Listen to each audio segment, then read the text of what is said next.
Everybody, this is Sean Riley with Riley Real Estate and MassHomesale.com with this week's Q&A Saturday video. This week, I'm going to be talking a little bit about rental properties, and I'm going to answer the question of how do I evict a tenant. Since mostly work in Massachusetts, I'm going to specifically talk about the Massachusetts process. But in general, eviction is the legal process in which to get a resident out of a rental property. Obviously that can happen without a legal or a court process. Like, there's still legal things that need to happen. The eviction process is going to be, some of the basics will be more or less the same in any different state. There's going to be some notice that needs to be given, and then some court papers that have to be filed. The tenant will have an opportunity to contest it to some extent. There would be a court hearing, and then some amount of judgment, and some kind of judgment, and then some kind of removal. The exact process, how many steps is involved, and the timelines will vary quite a bit from state to state. So if you are watching this anywhere other than Massachusetts, check your local laws and statutory regulations in order to figure out how things work there. Good news is that Massachusetts is probably the toughest place in the entire country to do an eviction, so everything I say here is most likely going to be easier if you're anywhere else. That even goes for other target area of southern New Hampshire. Many people in Massachusetts like to buy properties in New Hampshire because it is a little bit easier to deal with this kind of stuff. Though, if you're watching this in New Hampshire, it's only easy there compared to Massachusetts and maybe some of the other New England states, and maybe a handful of others.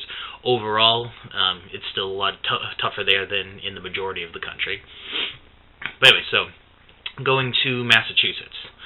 I'm only going to discuss evictions for non-payment of rent. You can have evictions for other lease violations, including stuff like criminal activities, and then if you have a tenancy at will, there is a no-fault eviction. Basically, you give notice and the people don't leave, even though their lease is up.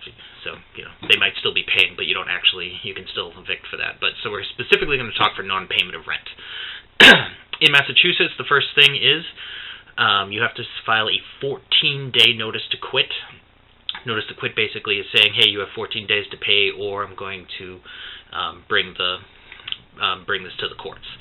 So they have a full 2 weeks after you give them notice in order to make things right and before you can even go to the court. Once you go to the court, you file a summary. It's called a summary. And then they have another 7 days to answer that. And after that, then it gets a little more murky, where they contest it, they don't contest it, they could ask for discovery of documents, they can ask to have the dismissed, they can ask for a new trial date, blah, blah, blah, yada, yada, yada. If things are not contested, then you can have a trial as early as 3 days after the answer date. And again, if there's no, if they don't contest anything, you can get a judgment the next day. And then 10 days after that, because that's the amount of time that they have to file an appeal. So if they don't file an appeal, 10 days after that, you can get an execution, which means then you actually have the legal right to remove them from the property. And then, if they don't leave, you have to hire a sheriff. They give them 48 hours notice, and then they can remove them from the property. So if you actually have to go through the eviction process and you do everything right, and the tenant doesn't put up any real defense, and you are on the low end of the ranges for the different timelines, you could actually have somebody out as early as 35, 36 days after you file. That is wholly unrealistic and probably has never, ever, ever, ever happened. Much more realistic is, even if the tenant has no real defense, after the answer date, they basically can ask to have the trial dismissed, or they can ask for discovery, which means you have to provide various documents, and that automatically moves the trial date out 17 to 23 days. Then, if they do contest stuff, the trial could take more than 1 day. The judge could even find in their favor, which is unlikely if they don't have a real defense, but could give them some sort of a stay. and then if they actually file an appeal, things could drag out. So if it's just contested without any merit and they don't file an appeal, you're more likely looking at like 65, 70 days minimum to get them out. That's a much more realistic time frame for an easy, uncontested eviction where there were no problems. Now, much more realistic than that, you're probably looking at 3 months to get somebody out of there if you do everything right, and they file an appeal, but again, it has no merit, so it doesn't go very far, that sort of thing. Also often, you might not file your thing right away. The way the dates fall, you could be on the longer end of the ranges. If you actually have to go to court for an eviction, you probably want to budget 3 months minimum. And that's assuming, again, that you don't really make any mistakes and that they don't have a real defense of any sort.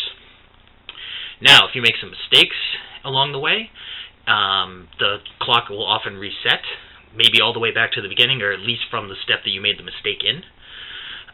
So, for example, if they say you filed a defective original notice, so that's 14 days. So if you have to do that again, you go all the way back to the beginning and have to wait at least another 2 weeks before you can even go back to the court.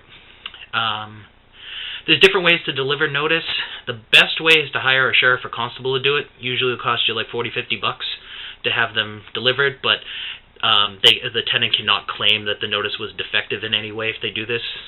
Even if the constable doesn't actually see the person, they can just slip it under the door, and they say it slipped under the door, and that's considered good notice.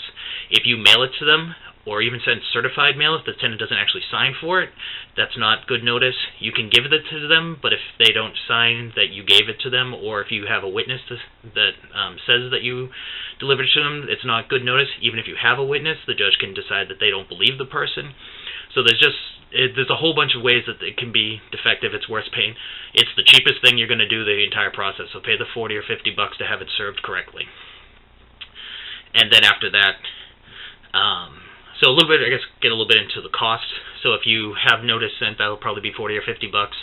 You have to have a constable or sheriff deliver the summary notice once you get to that process, and that's going to be at least $140 to do that. If you use an attorney, which I highly recommend that you use an attorney at least the first time you have to go through an eviction, so you kind of see what's going on and you don't make these mistakes, because like I said, if you make a mistake here, you can set yourself back weeks at a time. And so if you're sitting on a vacant property, basically if the attorney costs you less than what a month's rent is, it's definitely a good deal for you to just go with that. If it's significantly more, it's still probably a good idea, but you can see where the cost benefit might not be the same there. So that's sort of the process in a nutshell. Unfortunately, if you have to go through the eviction process, you are probably dealing with a lower level of a tenant. Good things happen to good people, or bad things can happen to good people, and they might not be able to pay their rent. But usually, a good person will try to work things out and live up to their obligations as much as they can.